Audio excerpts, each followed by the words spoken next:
Sup Shredders, my name is Logan aka Spiderhands and welcome to an SP Patrons video today that I'm making for Allenson as part of their custom monthly music review.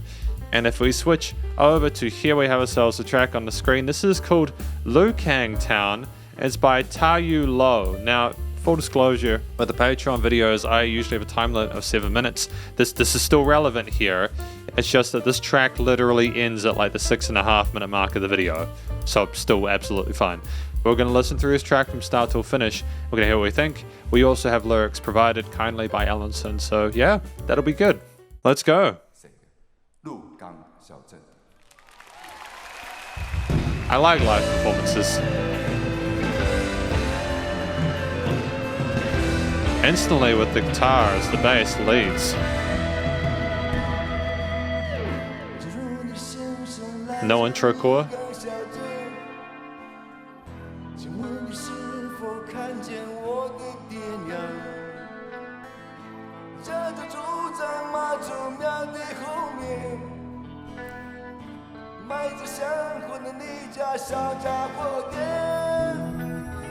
Yeah, I love the range of instruments in the composition.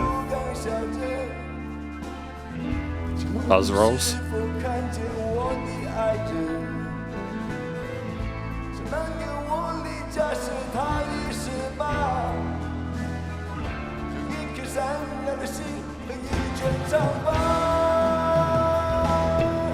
Just so much going on with the development of the second half of the verse, with the organs, the buzz rolls, and everything like that. It's such a great combination of ingredients within this mix, and the guy singing, his pipes are selling it as well. Be cool to hear the story later on. I'll read through that. Good, let him be seen.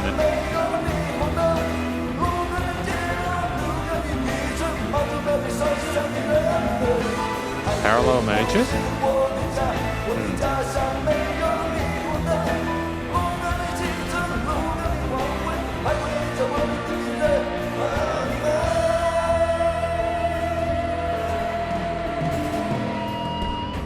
It always amazes me how they manage to get all these different instruments to sound together in an arrangement. Like, it must be very difficult to get them all to kind of like intersect without having any sort of weird resonant frequencies. That's in part due to the studio production, but also in part due to just like stacking stuff on and knowing how it works. And that shows a fundamental understanding of music theory and composition. Oh.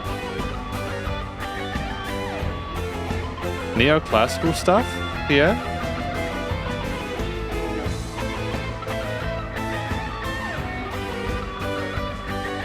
Like an oompa oompa da da da da da da da. It's kind of like a I don't know how to describe that. It's obviously got like an offbeat accent, but there's a style of music that I'm trying to think of right now, and I can't quite pin it down.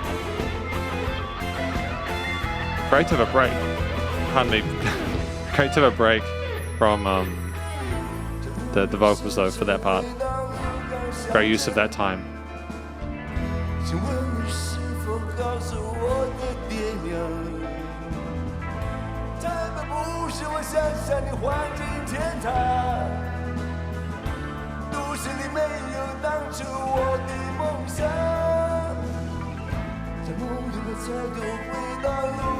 Repetition of vocal melodies to keep it familiar to the listener.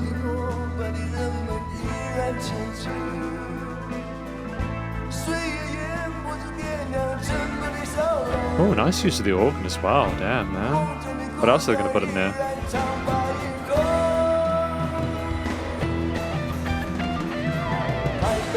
That little bit of call and response there from the lead guitar filling in that gap was a smart move. I don't think we had that last time, and if we did, I'm simply needing to listen more closely than I already am. But I don't mind that a second time.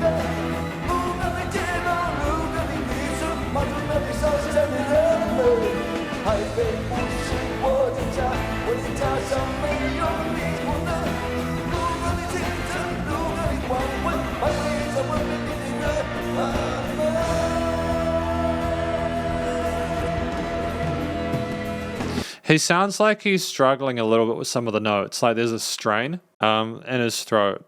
I'm wondering if that's a deliberate stylistic thing or if it's simply because some of the notes are a little bit difficult. Like I can see that his typically you want to sing from the chest. If this is his head voice, his like chest voice must be phenomenally low. And back to this theme. Really nice tight performance from the twin guitarists.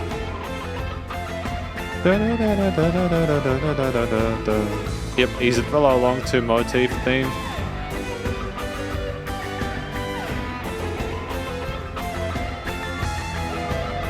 Got a weirdly sort of playful feel to it.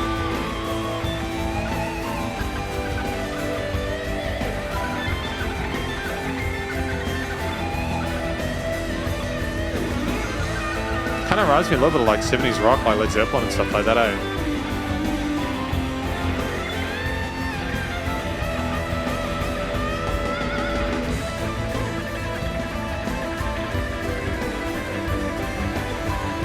And see, that's what I enjoy. You can see here that he's interacting with the members of his band. Usually it's like a cardinal sin for the person who's singing to turn their back to the audience during a performance, but it's clear that the leads are a focal point here, and this is really great interactions with the crowd that are occurring right at this point in time. I'm really stoked with it. Really great shred kind of almost tapped parts there, 16th note rhythms.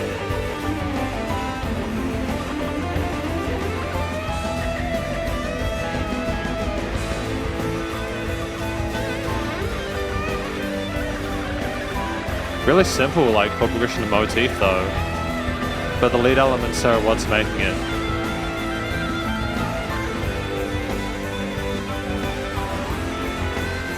Sorry, what? I mean, like, I really should be more excited than this. It's just simply I'm gobsmacked. I'm surprised that they're able to get away with this much utility of the shred within a song like this. Is this like part of the original recording, or is this like a live thing? Because it's great use of time. I think that they've just been managing to sort of make that solo sections between the two guitarists more and more and more intense, up until the point where it's just this. A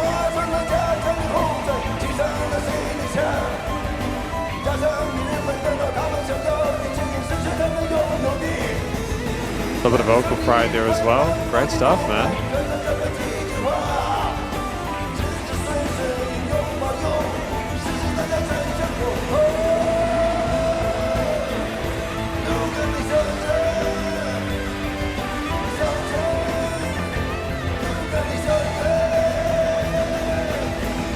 I mean, say what you will about the guy, he's a phenomenally powerful vocalist.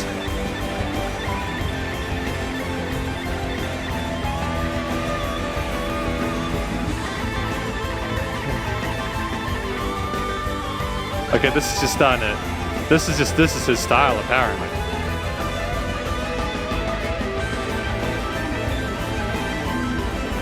What I adore, sorry to interrupt, is just how much the Tayu Lo is into it. He is so into this performance. He is selling it.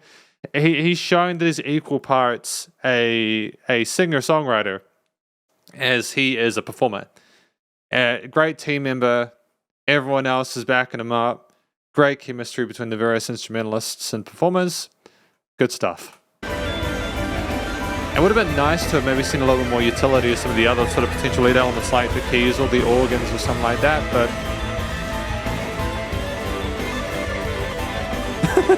what? What? Double time. Woo! Oh boy!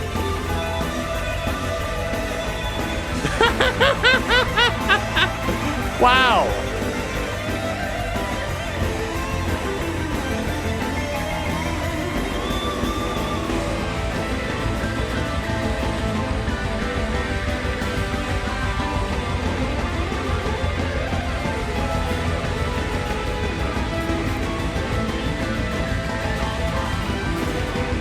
He's basically doing blast beats on the drums.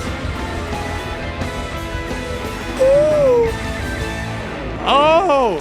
Oh my man, he sold me at the end. Like, that is no joke. Like, that is no joke. One of the best developments of a piece I've heard in a very long time. it starts so relatively, well, it's not minimalist because you get all the instruments at the start, and you get hints of what's to come, but you don't quite you don't connect the dots immediately because the vocals are such the main focus. And then just later on, he eats himself out, and everyone comes in and just push. And when I was talking about, I'm hoping they'll make more utility of like the other instruments, that's what I meant. I'm so glad that the drums picked up. I just feel as if I'll talk about in the conclusion, but I just feel as if the half note accent, offbeat accent, that they had there was great for like half of that solo section, and the speeding it up and then almost blast beat stuff at the end was like icing on the cake, like the do. The blast beats are dope, man, so cool. We got lyrics here kindly provided by Allenson. If your husband is from Lukang Town, do you see my parents? My family lives behind the Matsu temple, and the little grocery store sells incense. Taipei is not my home. There are no neon lights in my hometown. Streets of Lukang, the fishing village of Lukang, the people burning incense in the Matsu temple. In my dream, I returned again.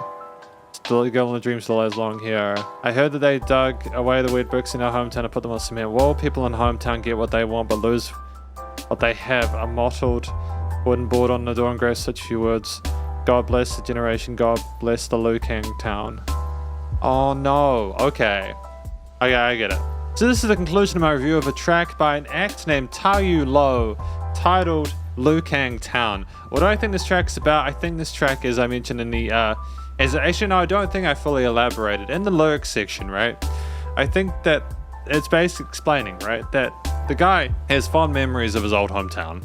The way it used to be with like the temple and everything like that, and the girl with the long hair and everything like that, sort of nostalgia for it. He goes back to his dreams.